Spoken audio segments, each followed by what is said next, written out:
All right, now that we're live, we're going to play our intro. Yay!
All right.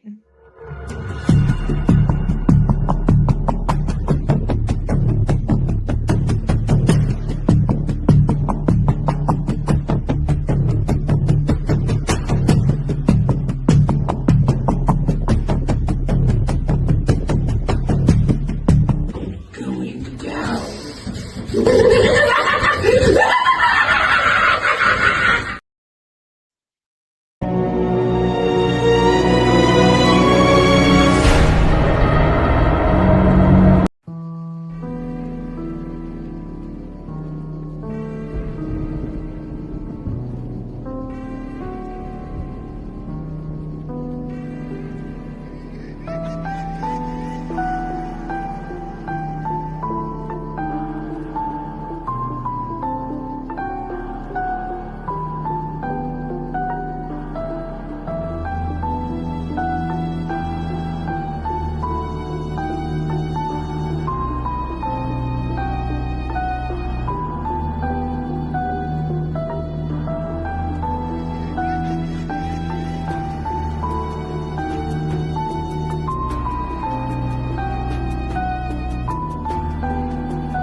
Hey, There, how's it going tonight? pretty good.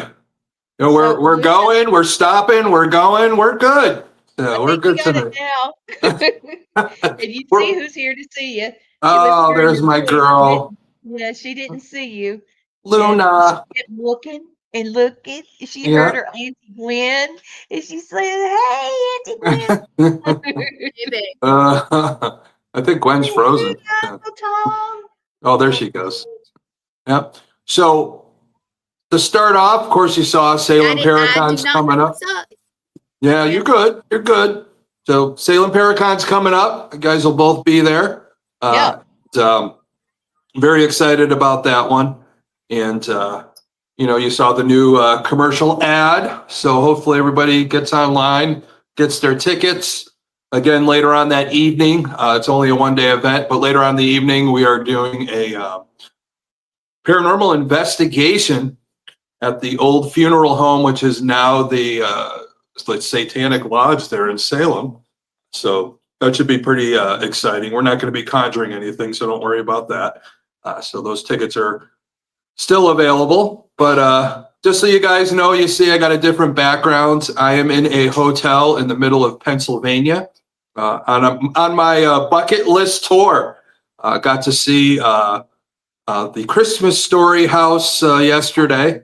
We are headed to see some hockey played in Johnstown, Pennsylvania, where they filmed Slapshot, one of my other favorite movies. And then on the way back, we have to go back to Ohio. And on the way back, we're going to go see Buffalo Bill's house from Silence of the Lambs. 3 things off the bucket list. Oh, yeah, I'm going to love it. It's going to be great. But speaking of serial killers like Buffalo Bill, who do we got tonight, Lee? All right, this ugly mug right here. Ooh. Yep. Okay. That's him, and we're going to break it down. And this is how he started out looking. Yeah. When he's a kid, he doesn't look as menacing. Yeah. But you know what? The madness I within think really shows. I think the right? caterpillar he grew makes him look a little more. But you can see how his eyes change. People when they go through a lot of trauma and get to that point, it's almost like the eye changes, like the soul is like going away little by little. Yeah. That's another way to notice, Luna who you're dealing with. I'm sorry, y'all. Oh no. She's just happy to see Tom and Gwen. Yeah. Oh my goodness. All right, so here we go. You can hear. Can you hear me? Yes. All right, so this moron, all right, his name is Louis or Lewis. And how do you say his last name? Garavito. Garavito. Yeah. He was born in 57, January 25th of 57 in Columbia. And I don't mean Columbia, South Carolina or whatever. I'm talking about in the country of Columbia. And poor thing, he was very poor. He had a horribly abusive household. His father, from what I understand, was a really heavy drinker and very unstable. And he would just beat him. And he also believed that children were meant to work. They weren't meant to be kids. They were meant to be there, and they need to cover their own expenses and their own food and that type of thing.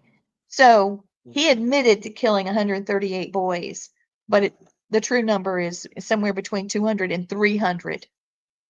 And Garavito targeted homeless or poor boys between the ages of 6 and 16. He promised them money, promised them gifts, jobs, which meant money, right? And then he would take them to secluded areas like fields, hillsides, abandoned buildings, and he would torture, rape, and strangle them. Oh, let me just go ahead and throw up the banner because we're going to be talking about some nasty stuff. So here we go. That means we're talking about real life, y'all. And this is some rough stuff. All right, back to this. Okay, so many of his victims were mutilated and some were decapitated. Most of his killings happened between 1992 and 1999. And but they're also saying that they believe he went to other countries and did his nastiness. So what do you guys think? Well, I think the biggest thing is the child. I think the biggest thing is the childhood. The father was abusive to the whole family. And another part of that, abusive like that, the father being an alcoholic, the parents arguing all the time, and, the work ethic that kids should work for their keep. it got so bad to the point where when he ended up going off to school, he only made it through 5th grade. And the reason for that is his father pulled him out, says, you need to work to help the family, you know, get the money it needs to stay afloat. But during that time he was in school, he was bullied. You know what happens, you know, you get bullied a lot to the point where, you know, he would be alone at recess and the kids would make fun of him because he had glasses at the time. You know, they called him like Squiggly or something like that because of his glasses. But you get that, an abusive home, you're bullied and all that. At home and at school, right? In that school, you're pulled out by 5th grade to work, and you're constantly ridiculed by your own father while you are working with him, just ridiculed all the time. There is no peace in that. And that's when one of the things happen in your mind. You have that psychotic break. You want to have control and you miss out. And the kids that bullied him, you think about the age group that he took advantage of, the kids. Think about the age group. Broken heart too, right? Yeah. Oh yeah. Kids that could have shown him affection and love. Yep. Well, you didn't have that. They were pretty much left on their own. The parents, you know, the father's always working, the mother neglected them. So that whole thing. But you really look at it, being bullied when it should be a safe thing, really, I think weighed on him, because all the kids that he molested and all that were in that same age group of the kids that basically were giving him a hard time and bullying him. I've talked about this before. You know, I know how people feel. They all love Michael Jackson, but Michael Jackson missed out on his childhood. His father was abusive. They pushed and pushed and pushed. So he felt like when he got older, to relive his youth, even as an adult male, he had to have younger kids come by and hang out with him so he could relive that. Sometimes you get that frame of thought in your mind, but I think because of the bullying and all that, as he got older, he did keep young kids, has friends of his with, you know, they would have sexual favors with him. It's like it's not, you have pedophilia, but for this, when it's an agreed upon thing, I don't know how it's agreed upon, but they have pederasty, whatever, I can't pronounce it properly, but that's when, go back to Greek times, when an adult male would have a sexual young boy with him all the time. And this is what this guy was kind of doing at that point. But it's reliving what he missed out on, his youth, because he had to work. It's almost like he was angry, and to get back at it, he would abuse, you know, those kids in that same age group that he missed out on. So that's kind of the theory behind it. But this guy had all kinds of depression, suicidal, he had bulimia, you name it, everything, the psychosis, the psychiatric breaks. But that's the nutshell of it up to that point of him growing up and up to point of his adolescence, when, you know, he had a neighbor or whatever started showing him heterosexual pornography, and he was kind of turned off by it because he was more into the younger kids and all that. And he, not only would he abuse and sexually assault, he would get abused, sexually assaulted himself, which that point happened with that neighbor, but also supposedly his father brought him to get, you know, you get your update, your mumps and measles, whatever those things are, you know, the shots and inoculations, and the doctor giving him was a friend of the family, was a neighbor, would, you know, molested him too, and kind of scarred him by, you know, beating him up and doing things to him where he remained scarred because of that situation. But yeah, sometimes when you get molested like that, you grow up and you become a molester also. So it's a learned behavior. That's what you know. You learn sex in the wrong way and you grow up and thinking that's the right way. And I think that's what this guy ended up doing, along with the violence and all that. That's what it turns into. I have 6 slides. Mhm. So let me do the next one. Some of it may be the same information, but we'll see. Yeah. All right. So, oh no, we hadn't got this far. He was arrested in 1999 in April. Authorities connected him to the crimes through eyewitness reports, DNA. There were glasses found at a crime scene, And there were confessions too. He confessed in disturbing detail, often revisiting the crime scenes to show investigators what he had done. Mhm. So he owned up to it. Yeah. So I've often wondered if that meant that he did he feel bad? I don't know. Let's talk about that in a second. Well, that's good that you said that, but yeah, keep going. And I think I got an answer for that possibly. Okay. Colombia's law capped prison sentences at 40 years. Later, it was reduced to 30. Doesn't matter what the crime or the number of the crimes. He was sentenced to 1,853 years in total across multiple trials. But by law, he would only serve 30 to 40 years. Now that scares the absolute dog shit out of me. All Mhm. right, so because of good behavior and cooperation, there were discussions about early release. God help us. Public outrage happened after that. And in October of 2023, Garavito died Garavito. in prison from leukemia. Imagine that. Just all of a sudden, that stuff's contagious, you know? Hmm. I think maybe they said no more, yo, and they Yeah. just ended that situation. I that's what I think. I think that they just killed him. That's what I think. It's like, Yeah. no, we can't keep you, so you're done. Colombia is a whole different monster than what we're used to. A lot of these countries. There's another serial killer that was from that area that we could talk about in another episode, but same thing. He came to the end of his sentence after killing hundreds of people, and they let him out, but nobody knows where he is now. So it's case in point. They probably let him out. Somebody followed him and just did him in and buried him somewhere. They're not going to let these people out. They're going to go by the law, but there's going to be other people behind the scenes that are going to take some of these people out, knowing that they're not going to be able to be in society.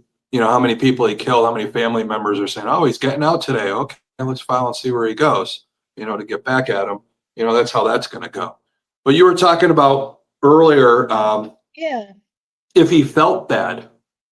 Now, if we get into his adolescence where, he's feeling bad about what he's doing to these kids, but he's trying to have these relationships. When you get to the point where you're trying to have relationships, you have very small relationships. And we talk, what's up? There's my buddy, Kenneth Drake. Thank you. Love you, brother. So, but you get to these relationships, especially somebody who has that psychosis. But on top of that, the sociopaths we talked about, how their difference is they have very few relationships because they get into the positions where they can't keep a job.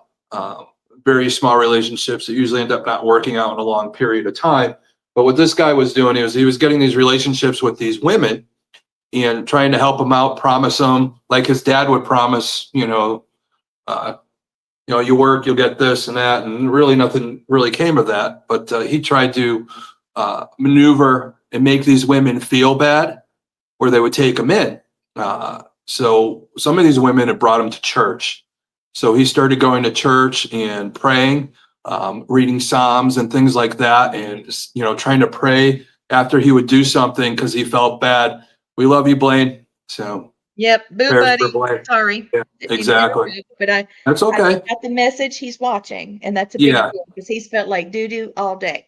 Yeah, but we're always pulling for him. This show is always for him, anyways. We'll get a good hashtag later, my brother. But if you want to chime in a hashtag, that'd be even better. But so he starts going to church. As he gets older, he never really went to church growing up. There was that religious side of it, but he kept changing, trying to find himself. I think you start trying these different things where he would go to church. But then it got to the point where he was trying to figure out, well, this isn't working for me. So he started going a little more esoterically diverse, where he started going to tarot card readers and psychics and all that. And he felt like anyone he went to, they didn't have enough of that occult fix that he was trying to get to understand who he is. So then he got into Satanism, so trying to find himself. So he's trying all these things. Then it got to the point where he started reading about our good old buddy Adolf Hitler, probably one of the biggest murderers of all time. And read his book, Mein Kampf and all that, and felt a kindred spirit with him because of the same upbringing, the same, pedophilia or homosexuality and those types of things that got violent. So he started, being like that, almost like we talked about earlier, Leah, before the broadcast of, did he take on that spirit, that same thing, that violence, that reading that stuff, being confused about religion and that spirituality that we all need. When you have that spirituality and the mentality and, your physical side, when all three of those are working, we're supposedly a normal person, but I think he was trying and it just wasn't working for him. He couldn't put the pieces together, and it created the violence of how he was brought up. That's what he knew, and the sexuality, being abused and abusing others, can't wrap his mind around it, and it just spirals and it gets worse and worse, where he wasn't killing kids at first. Then it got to the point near the end, he's cutting their heads off with machetes. So it just got more and more violent because he couldn't find an answer why he was what he was. And I think he still felt bad in a way about it, but not totally. He just had that need. Well, I got a hashtag. It's not from Blaine, but here it Oh. is. Good behavior, my butt. Exactly. He didn't have leukemia either. I'm sorry. Yeah. I just ain't At believing least you that didn't cuss stuff. like I would have. So Yeah. Well, it's I crazy was because, headed there. I was.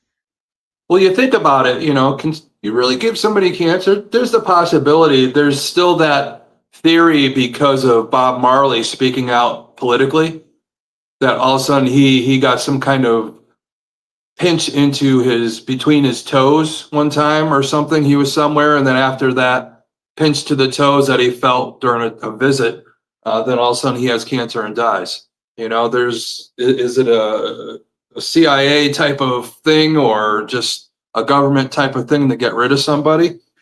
I don't know. The theory's out there. Anything's possible. You want to get rid of some of these people and make it look like it wasn't a thing. So, Stopping my phone from ringing. Yeah. There we What was go. the guy we did last week? He would cyanide people to make it look like they just died naturally.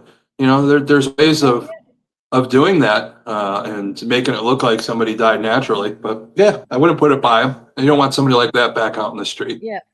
Well, I was trying to do a deep dive, and it said that he was never diagnosed with any mental illness. Mm-hmm. But and they said that he was sane because he carefully planned his attacks. It wasn't like a blitz attack or unorganized crime. He had a substance abuse disorder. Mm-hmm. He was obviously a pedophile. I believe he had antisocial personality disorder, whether he was born with it or it came on from, like you were just saying, about all the trauma that he had that he never dealt with. Lack of empathy, disregard for laws. He was deceitful, manipulative, and he was cruel. And even though he didn't show remorse, that doesn't mean he didn't know what he did was wrong. And that's why they charged him being sane. Yeah. But he was emotionally shallow. I don't know if it's because his life was just so bad. It has to be. He never developed it. No, because when you start off in life and you want to know what love is and all that, and you weren't given that really. If you really look at his childhood, how are you supposed to really do it? You act it out like a psychopath who learns it and pretends, like Bundy would work at a hotline for people wanting to commit suicide, so he could learn how to, get by that type of emotion that he doesn't know from being a psychopath. You go to all these different serial killers, all those patterns we talk about, and how a lot of them are similar in pattern. And again, trying to figure out what makes the screw go. But in this case, a lot of it's just learned. That's all he knew.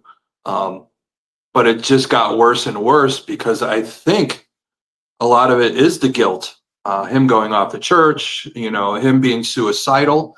If you don't feel bad about something or feel bad about yourself or have some kind of emotion, most people that are psychopaths aren't going to commit suicide or anything like that, from what I found in study. But yeah, that's kind of how it goes with this type of guy. It's really hard to pinpoint in.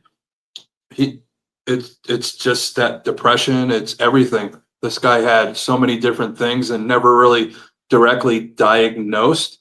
He was locked up for a few days because of what he was going through, but a lot of that stems from bulimia and those other types of things where your mind goes crazy and you're trying to make sense of things and you try all these different things trying to, why am I this way? Let me try this. Let me see if I can get out of it. Let me try religion. Maybe it's this. And some people like to relieve the crazy things going on. They like to cut themselves and they feel like it's going to relieve them. For us, we look at that and go, that's crazy. But to them, it makes sense because their mind isn't shaped, in that norm or whatever normal is. Nobody really knows exactly what normal is. But again, getting your butt beat younger, an alcoholic father humiliating you all the time isn't the norm. But I know other people go through it and they come out the other end, properly. But that's the thing is, I told you guys, we talked about it before. You could go one of two ways. You could let it eat you alive, or you could overcome it. Everybody has that opportunity. Everybody has free will. So this is what, that crossroads is what you choose. And he chose, I think for us, looking at it, the wrong crossroad. And that's why we're discussing them today. Here's slide 3. Okay, so diagnosed with I didn't read this, antisocial personality disorder, considered a sociopath. His crimes are compared to those of the child killer Pedro Lopez. Yeah. Okay, so here's but that's like a misdiagnosis. I'm going to tell you, yeah, antisocial, yes, because he couldn't really keep relationships, but the psychopath, definitely not. I don't think so either. For you to want to commit suicide, that means you have feelings. You do have empathy towards yourself. A psychopath really doesn't really care about themselves. They do have like narcissism and things like that. They think they're better, but it's a different type of thing. A psychopath, pretends to have certain relationships. They're able to get through, like somebody like John Wayne Gacy, who's able to be a political figure in his town and still be killing people or anything like that. They're able to pretend. This guy just couldn't do it. He couldn't hold anything down. No job. Couldn't hold the job down properly. Couldn't hold a relationship down. Couldn't even get a hold of himself. So it's definitely not a psychopath. In the world that studies that I've done, yeah, definitely not. Wrong thing. But that's okay. Yep. Doing some digging, and you know what? That's why we do what we do. Yeah. Because there's misconceptions. There's things that we need to be educated on as a general populace. Yeah. Here's the next one. Okay, so we know that he is a serial killer, and we know when he was killing. And I told you, what I see about the victims, but I got one source saying that it could have been close to 300. So he was caught, April 22nd, after he attempted to rape a boy. And then there was subsequent injury, physical evidence, and confessions that led him to mass murders across many areas of Colombia.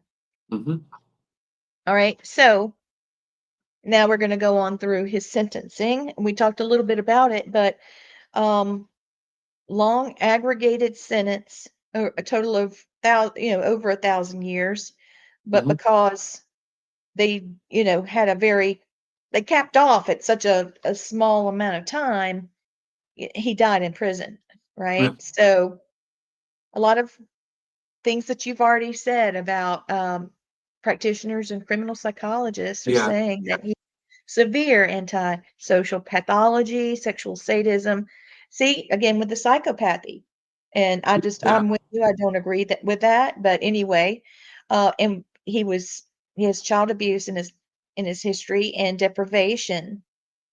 And then here's 6. So when a crime is extreme and concentrated as Garavito's cultural and spiritual responses often include paranormal interpretations. Yeah. Okay. Common claims that you get are hauntings of sites associated with the murders. And people have reported nightmares, oppressive feelings in the area where these, children were killed, strange noises, apparitions when visiting places where the victims were found. And these are posted all over popular press and paranormal blogs. So I did a deep dive with that.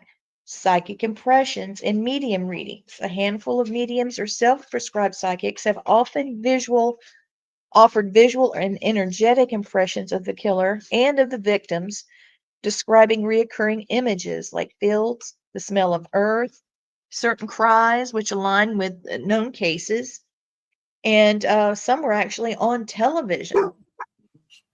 I think the dog So, agrees. yes, I hear. Luna, Luna's Luna, barking. get over here and leave Marley alone. Come on, leave Marley So alone. Come on. this is great that we're talking about, the side of our show, Sirico's the supernatural side, which is great because today driving, we had a 4-hour drive to get out to here at Altoona from Cleveland. And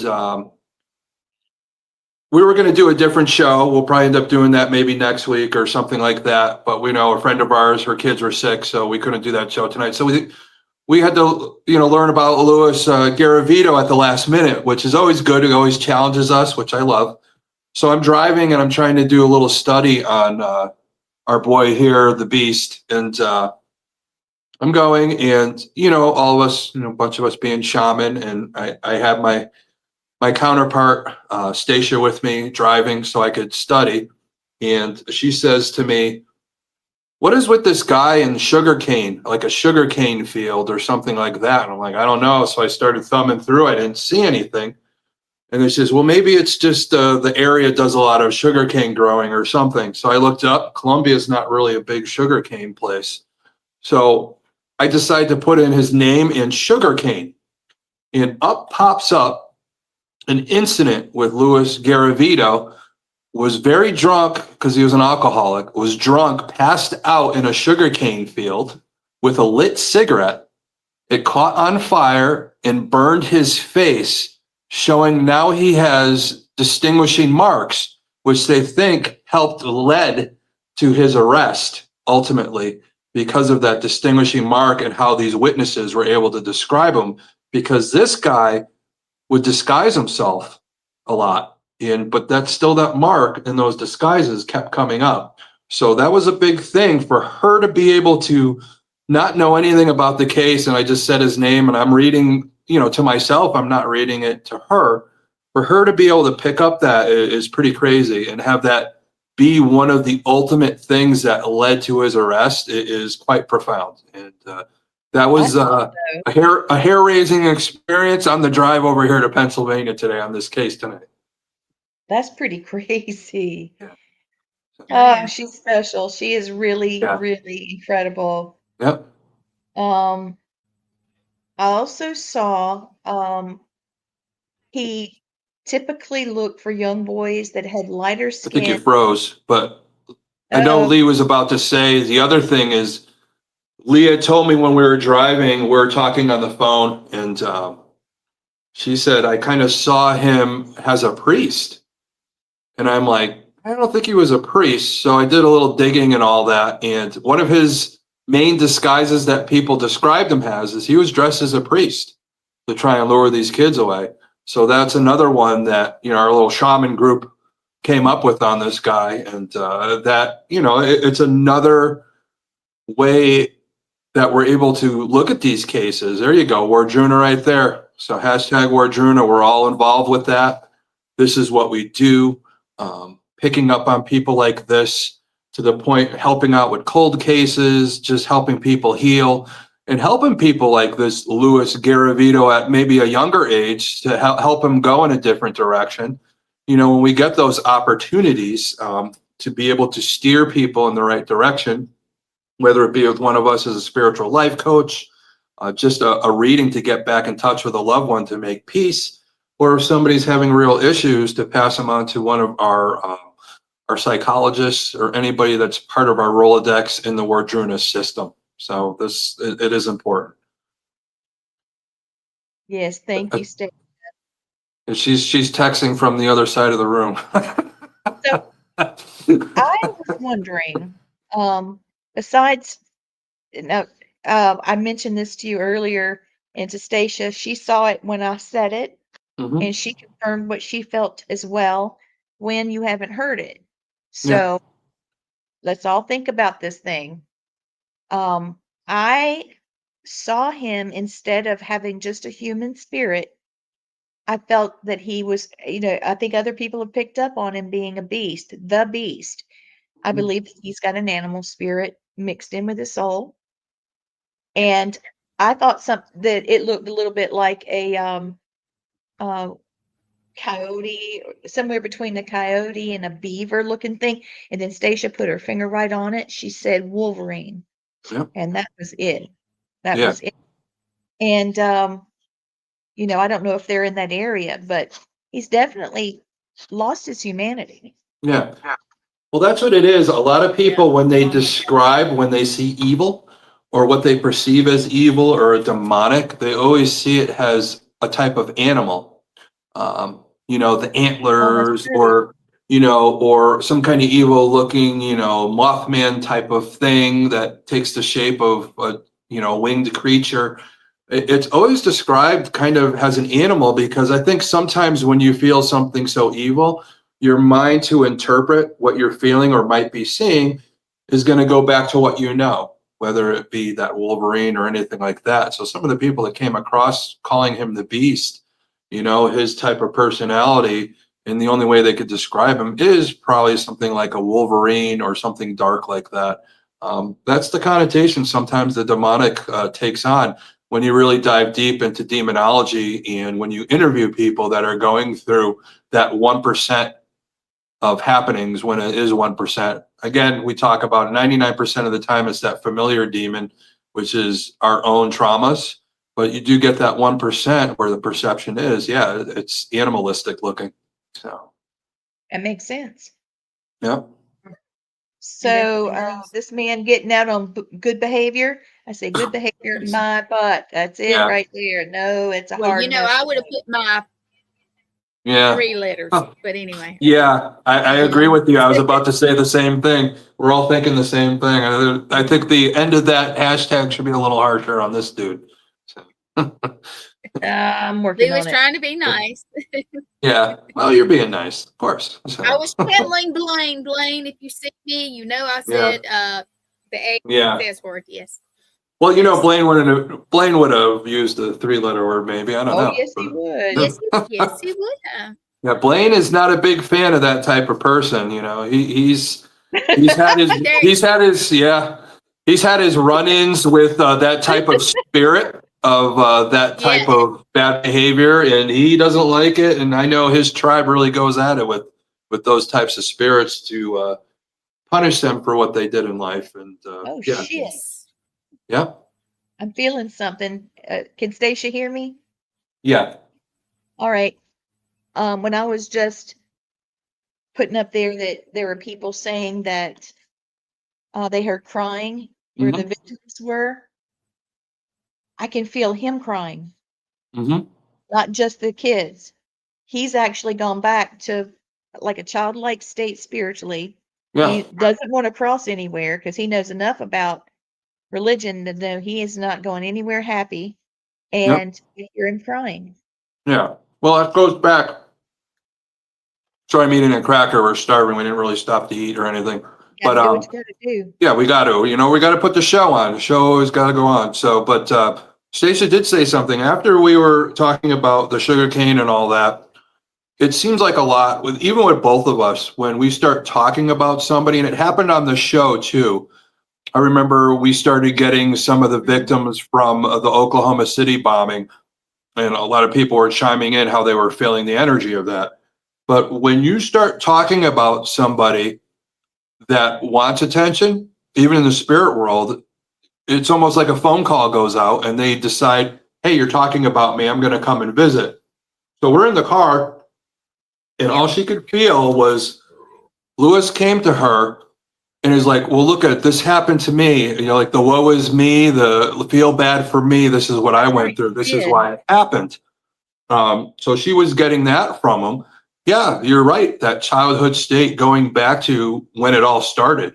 I had forgotten she had said that, but when I was reading that slide, I could hear him crying. Yeah. You know, really, now that he's passed, he could be in that in between where, to the point for somebody like myself, you guys know, is when I counsel people that have passed on that can't make that transition. Does he deserve it? Everybody has free will. Everybody deserves to transition wherever that is.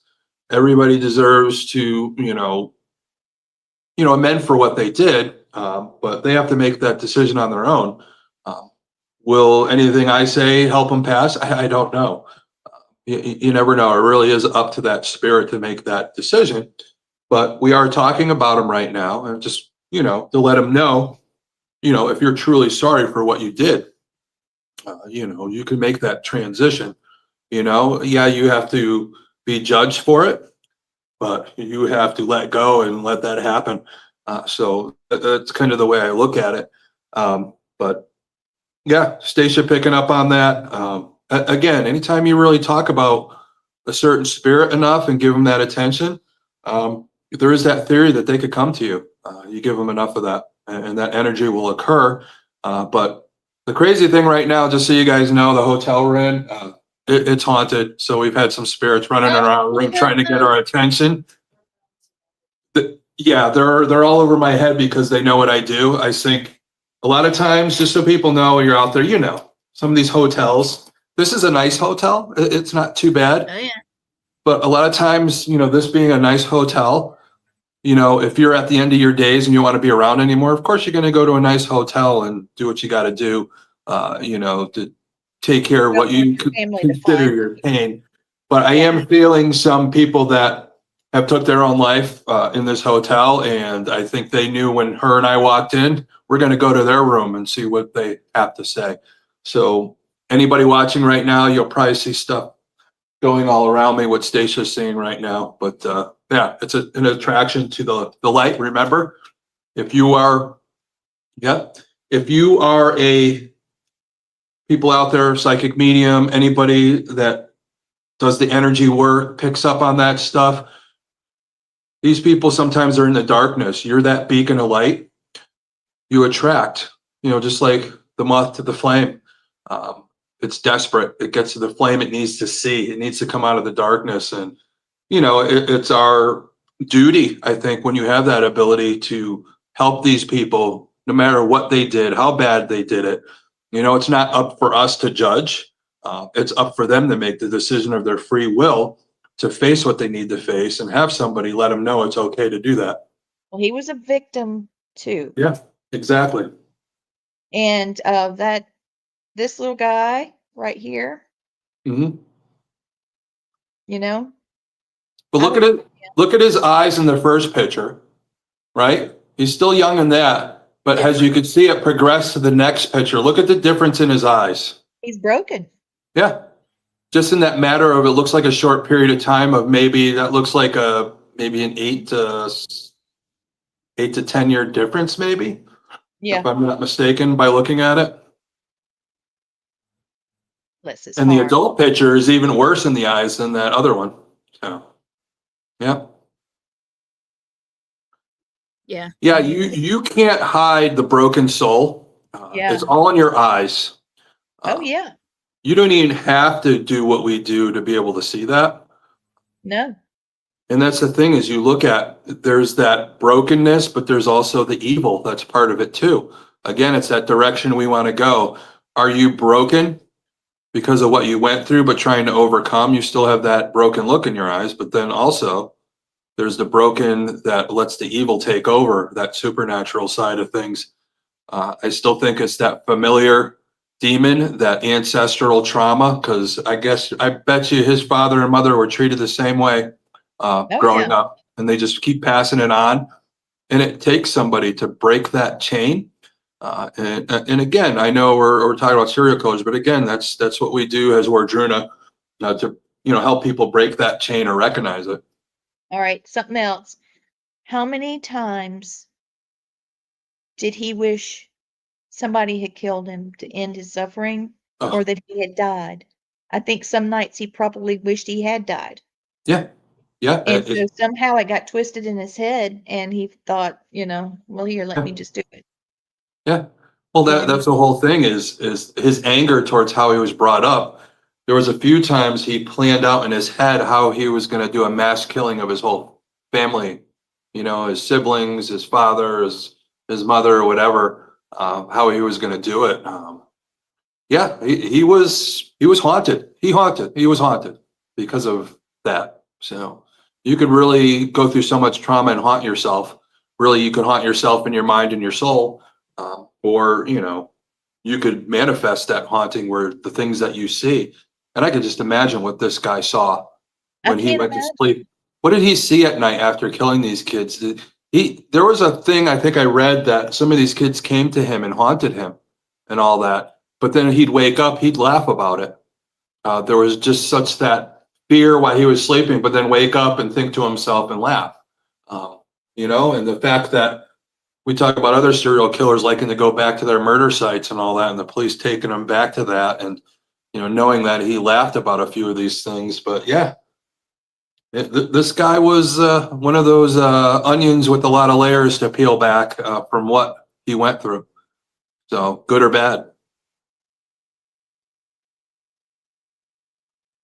I'm looking to see if I can get any information. Those of you watching, I've had a couple of people message me that they're in chat and their comments aren't seen. I don't know what's going on, something weird with the Facebook situation. Mhm. But I know that you're watching. Thank you for messaging me, and thank you for being a part of the show tonight. Okay, so I just did a search. He said that he studied his surroundings before he chose a location, and he often used liquor. Mhm. Okay, promising these kids liquor, candy, of course, and toys, and he would bring ropes and blades. He disguised himself as a teacher, a preacher or a priest, a farmer, a charity worker, and an old man. Yeah. And he'd start out friendly and caring, so he knew how to do that. He would offer money, food, or work. Yeah. And then once he got alone with the kids, he started intimidating them. Okay, so now he's doing what was done to him.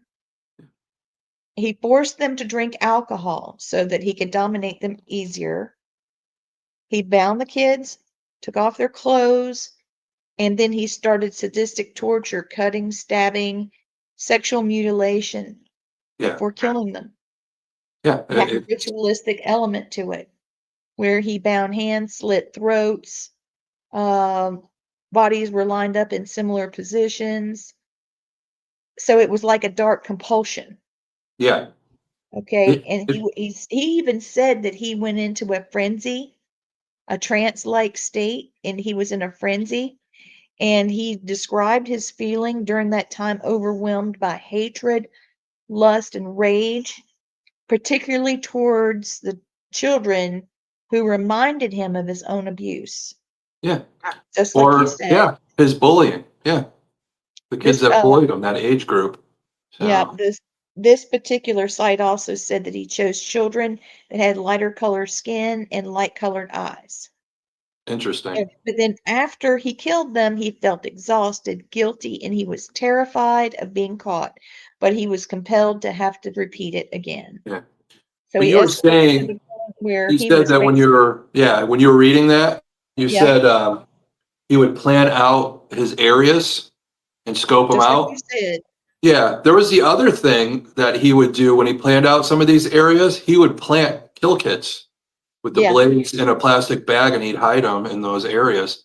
So he'd have it there, so he wasn't carrying yeah. anything. I think in case he got caught going into the area. He was caught with a few things. over the years, and I think that's why he started planning it out more. Again, serial killers, when they first do their thing, and they make a mistake, they try and supposedly learn from it. Their MO starts developing, their modus operandi, and yeah, he started developing that into trying to be foolproof. So he rarely buried the kids. He'd Mhm. stick them in bushes and stuff like he wanted them to be found.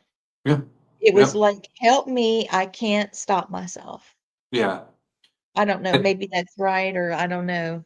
It's a, again, it's one of those things. There's some people that are suicidal, they cut themselves and all that. It's almost like a cry for help. Help me. It's almost like this guy, he's killing these kids to, you know, get rid of this feeling. But then I think he had the guilt going to church, having those nightmares. The guilt is there. It's almost like, please, catch me. So I think he wanted to be caught, but not really caught. He Yeah, wanted he to be didn't want to be caught caught. Yeah. with police work, not just, I'm just going to give myself up. Like, our buddy Ed Kemper there, when he finally got to the end of his trauma by killing his mother. But there really was no end for this guy. Even if they let the guy out under that 30, 40-year thing, yeah, he probably would have kept doing it. So never Okay. goes away. Now I'm smelling cheap cologne. Okay.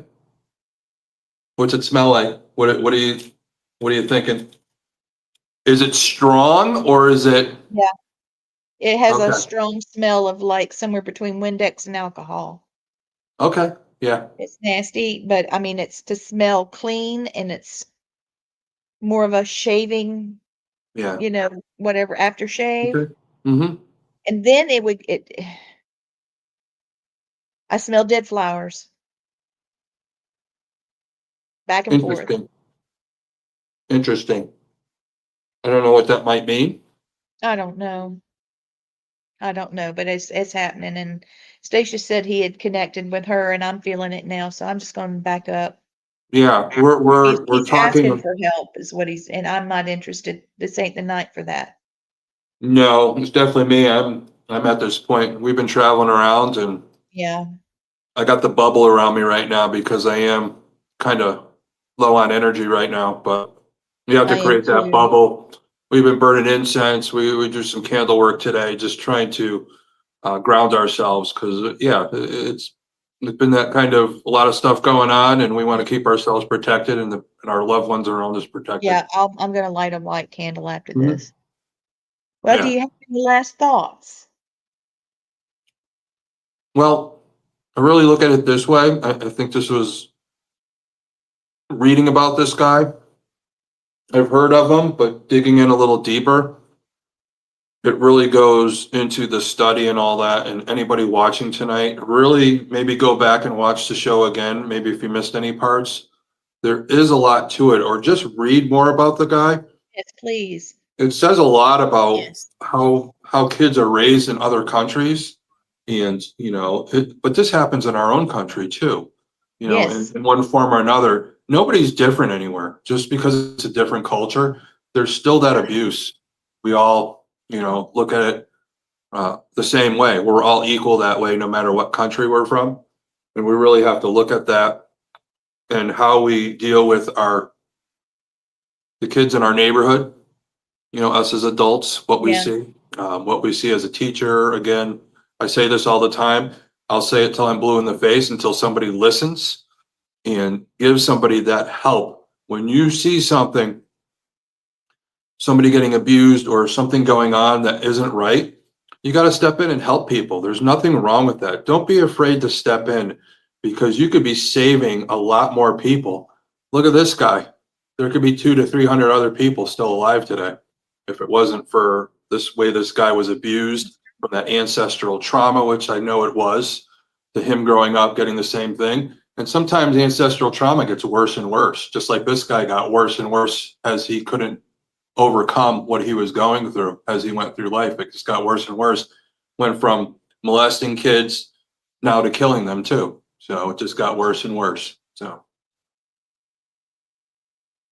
So, I was thinking about, doing a different country again. I mean, if we look deeper at what we've done. I mean, we've done Ted Bundy, John Wayne Gacy, Jeffrey Dahmer, Richard Ramirez, David Berkowitz, Albert Fish, Pedro Lopez.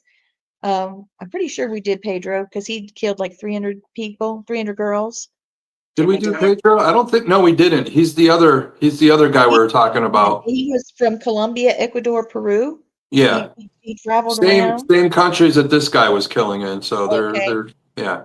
So I think instead of saying what we're going to do week to week, I think that maybe we could make us a little month because we're going into October soon. Let's do Pedro Lopez. Mm-hmm.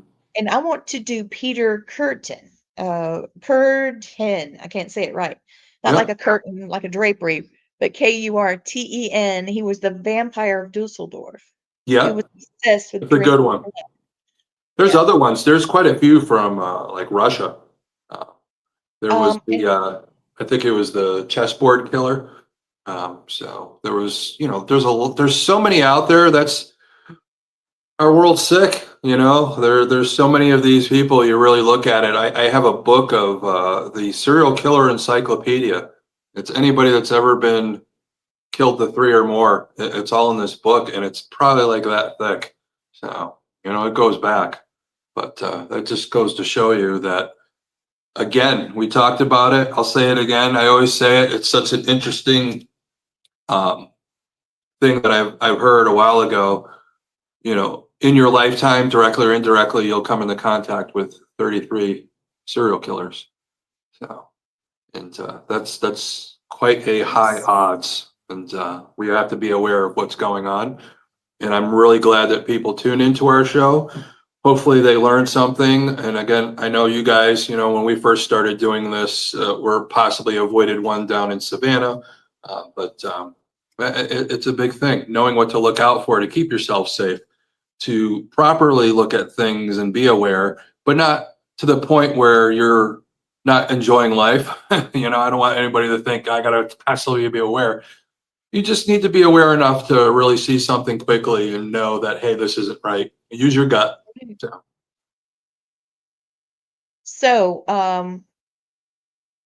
we talked about doing the other guy from South America. Mm-hmm. But I was looking at Ahmad Siraji. Mm-hmm. And he killed people for black magic purposes. Yeah. And he's ideal for this nasty, we talk about this, the supernatural part. He had a dream. And he believed that he would be granted supernatural power. He was a cattle breeder and a shaman witch doctor. Yeah. People went to him for fortune telling and spiritual guidance and love spells and spells for wealth and beauty and na. Well, guess what? He had a dark side and he used it. Yeah. So, I think he would be a good one.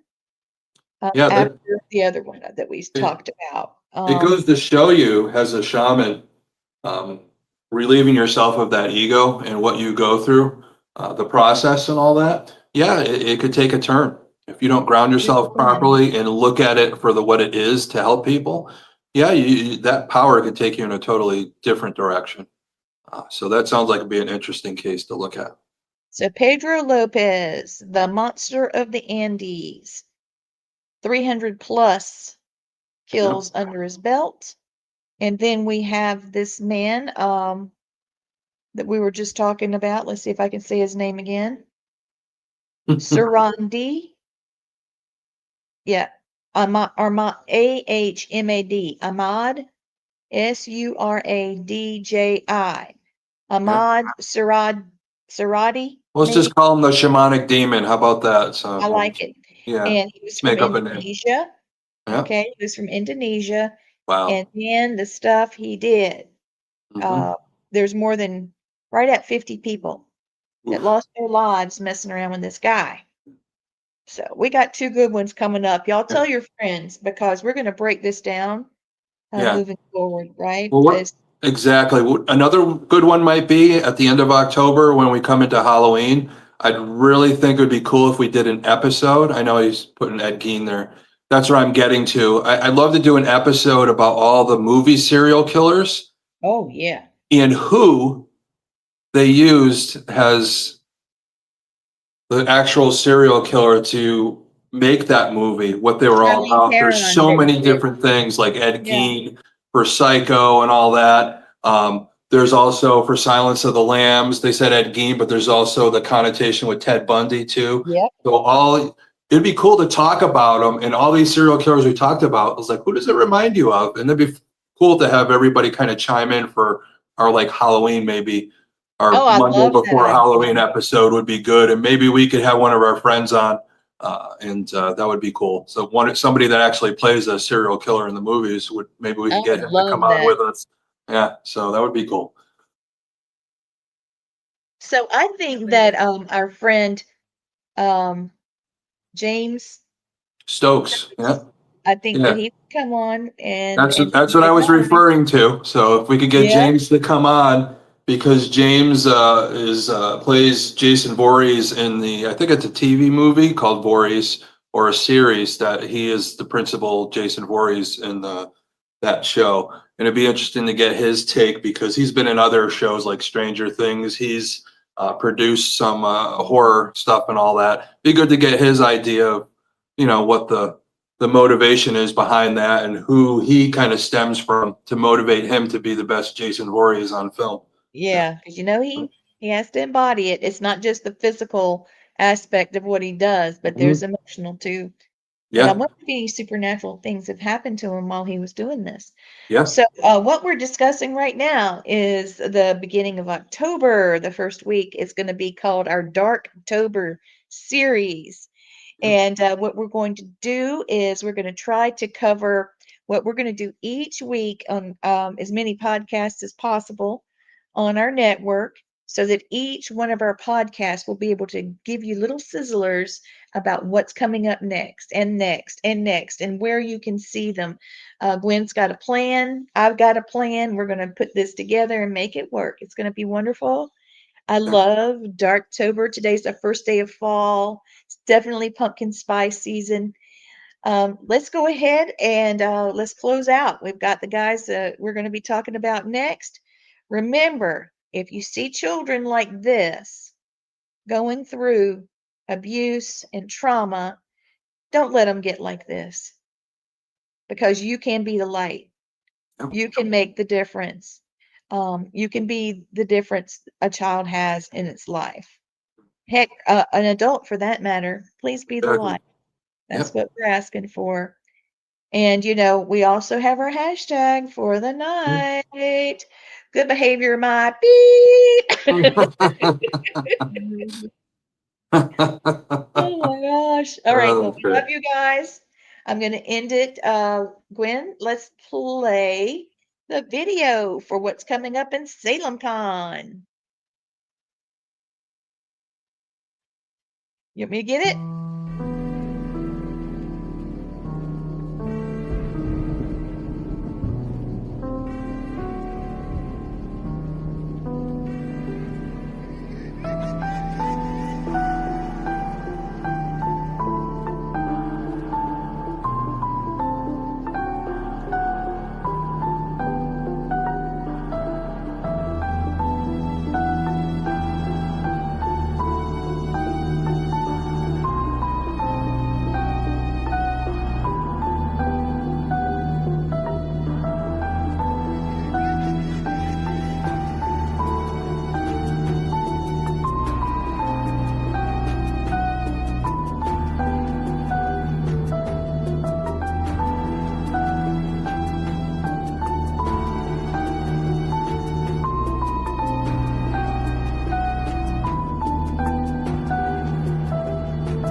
Have a great night.